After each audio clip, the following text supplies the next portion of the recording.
امریکہ میں 2004 presidential election سے صرف 4 دن پہلے نیوز چینلز پہ اسامہ بن لادن کی ایک ویڈیو ٹیپ چلائی جاتی ہے۔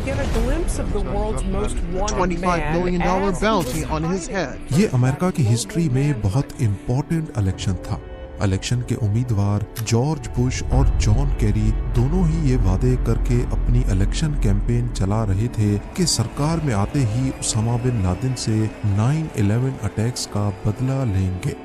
الجزیرہ پر چلائی جانے والی اس ویڈیو ٹیپ میں اسامہ بن لادن کو کافی صحت مند حالت میں دیکھا جا سکتا تھا، جو 9/11 اٹیکس کی ذمہ داری پہلے سے زیادہ ڈائریکٹ انداز میں قبول کر رہا تھا۔ اس ویڈیو ریکارڈنگ کا مقصد پوری دنیا، خاص طور پر امریکہ کو یہ دکھانا تھا کہ دنیا کا موسٹ وانٹڈ آدمی کہیں نہ کہیں اپنے آپ کو بالکل سیف محسوس کر رہا ہے۔ ٹھیک اسی وقت جب اسامہ بن لادن کی ویڈیو ٹیپ نے امریکہ میں تہلکہ مچا رکھا تھا، ورجینیا میں موجود CIA ہیڈ کوارٹرز میں بن لادن کو ڈھونڈنے کے لیے جو اسپیشل ٹاسک فورس بنائی گئی تھی، ان کی تقریباً ہر لیڈ ٹھنڈی پڑ چکی تھی۔ CIA کے لیے یہ سچویشن کافی فرسٹریٹنگ تھی، کیونکہ جو اسامہ بن لادن آج ویڈیو ٹیپ کے ذریعے ایک طرح سے اپنی کامیابی کے گیت گا رہا تھا، اسی بن لادن کو 3 سال پہلے CIA پکڑنے کے کافی قریب تھی۔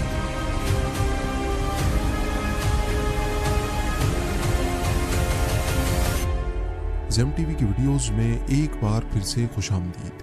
ناظرین، 9/11 سانحے کے اگلے ہی مہینے امریکہ نے افغانستان پر قبضہ کر کے القاعدہ کے فائٹرز کو ملک کے ایسٹرن پارٹ میں دھکیل دیا۔ یہاں القاعدہ کے جنگجوؤں نے خود کو ٹورا بورا کی غاروں کے اندر مورچہ بند کر دیا، اور CIA کا خیال تھا کہ اسامہ بن لادن بھی یہیں پر ہے۔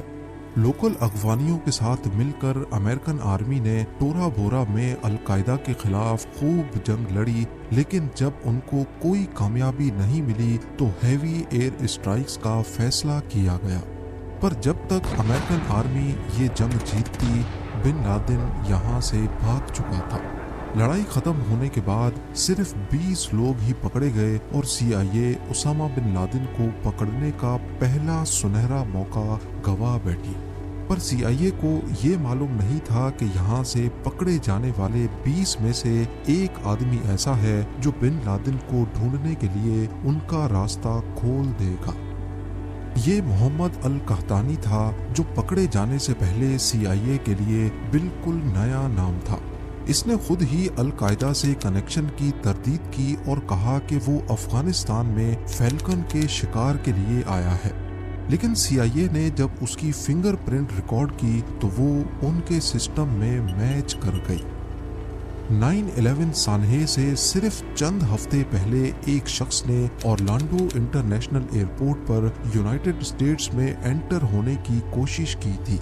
اس کے پاس $2800 کیش اور 1 وے ٹکٹ تھا۔ کسٹمز ایجنٹ نے اس شخص کو شک کی بنا پر USA میں انٹر ہونے کی پرمیشن نہیں دی، اور اس کو وہیں سے واپس بھیج دیا گیا۔ یہ شخص کوئی اور نہیں بلکہ ٹورا بورا کی غاروں سے پکڑا جانے والا القحطانی تھا، جس کی فنگر پرنٹ CIA کے سسٹم میں پہلے سے ریکارڈڈ تھی۔ محمد القحطانی کا القاعدہ کے ساتھ کنیکشن جوڑنے کے لیے CIA کے پاس ایک اور وجہ بھی تھی۔ ٹھیک اسی دن اور اسی وقت جب اس نے USA میں انٹر ہونے کی کوشش کی تھی، اورلانڈو ایئرپورٹ کے فون بوتھ سے UAE میں موجود القاعدہ کے ٹیلی فون نمبر پر ایک کال کی گئی تھی۔ کیونکہ القحطانی اس وقت ایئرپورٹ پر ہی تھا، اسی وجہ سے CIA کو شک ہے کہ یہ فون کال کسی ایسے شخص نے کی تھی جو اس وقت القحطانی کو ریسیو کرنے آیا تھا، یعنی کہ اس کا ساتھی۔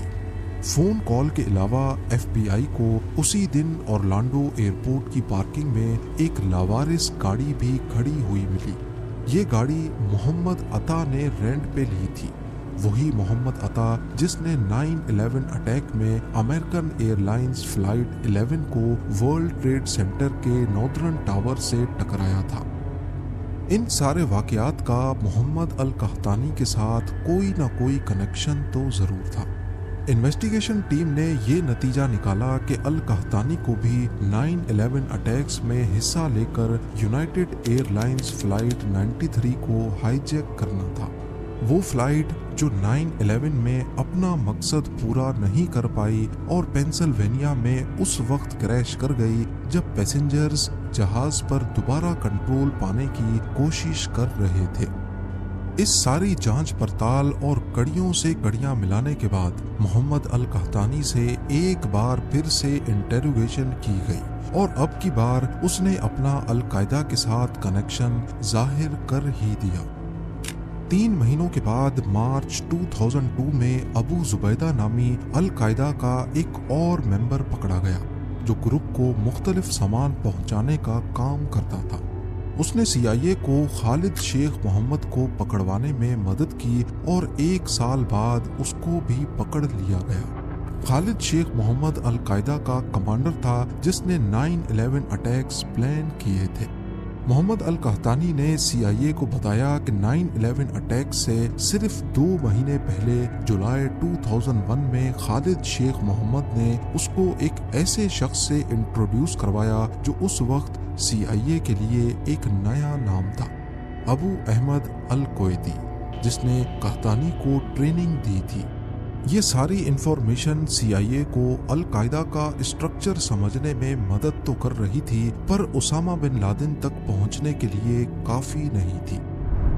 CIA نے اپنی ہر ممکن کوشش کر لی، لیکن اسامہ بن لادن تک پہنچنا تو دور کی بات، اس کے بارے میں کوئی انفارمیشن بھی نہیں مل رہی تھی۔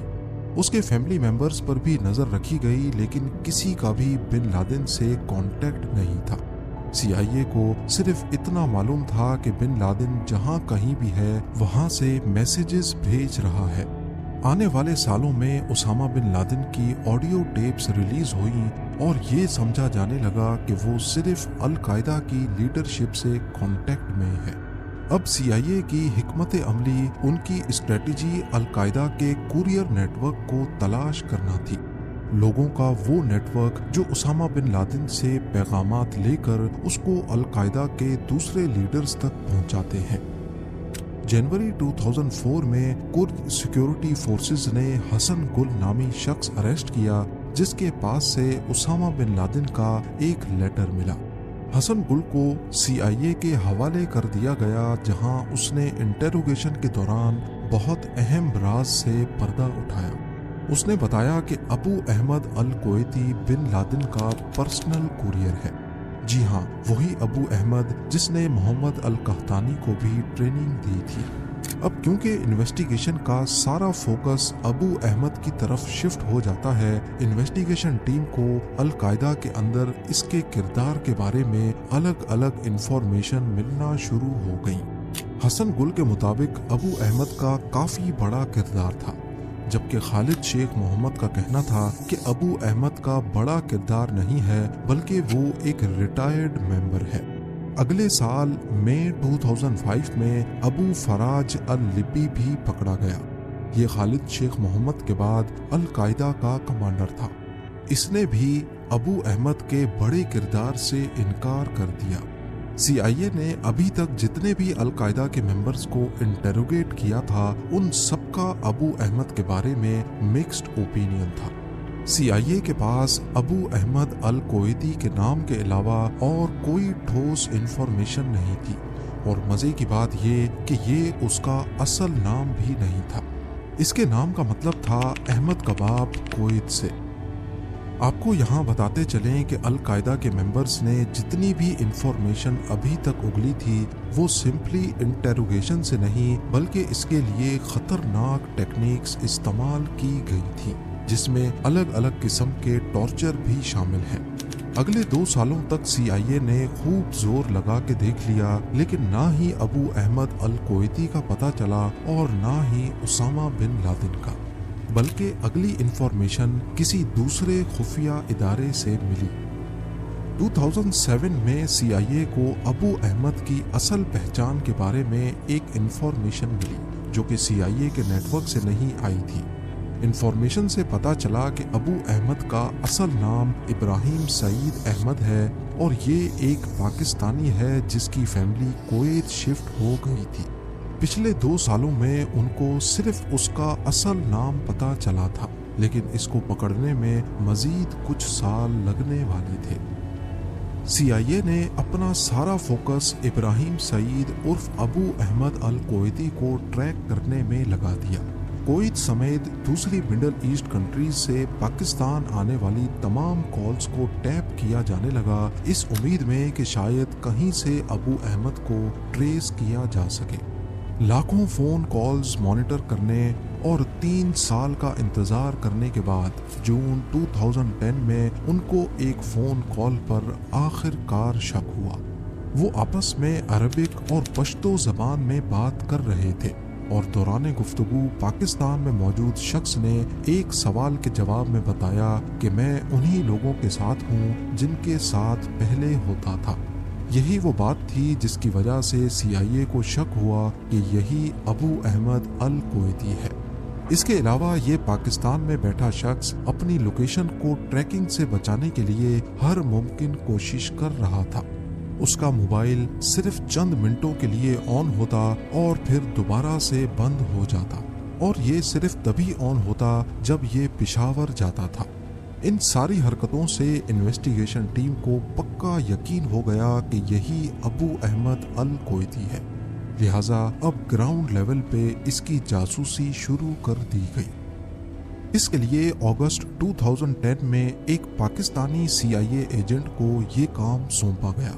پہلے اس نے پشاور میں ابو احمد کو آئیڈینٹیفائی کیا اور اس کا پیچھا کرنا شروع کیا۔ کئی گھنٹوں کی ڈرائیو کے بعد ابو احمد اپنے گھر میں چلا گیا۔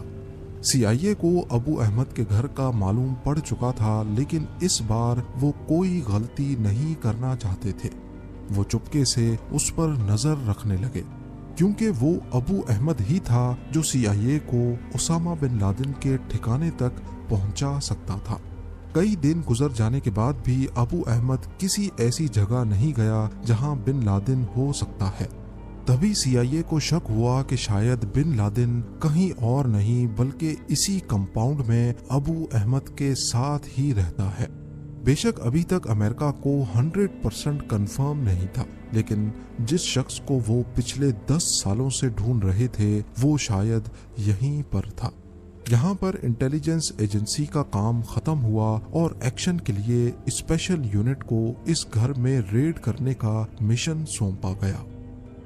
1 مئی 2011 کو رات 11 بجے 2 بلیک ہاک ہیلی کاپٹرز افغانستان کی جلال آباد ایئر فیلڈ سے ٹیک آف ہوئے اور ایبٹ آباد میں بن لادن کے کمپاؤنڈ کی طرف بڑھنے لگے۔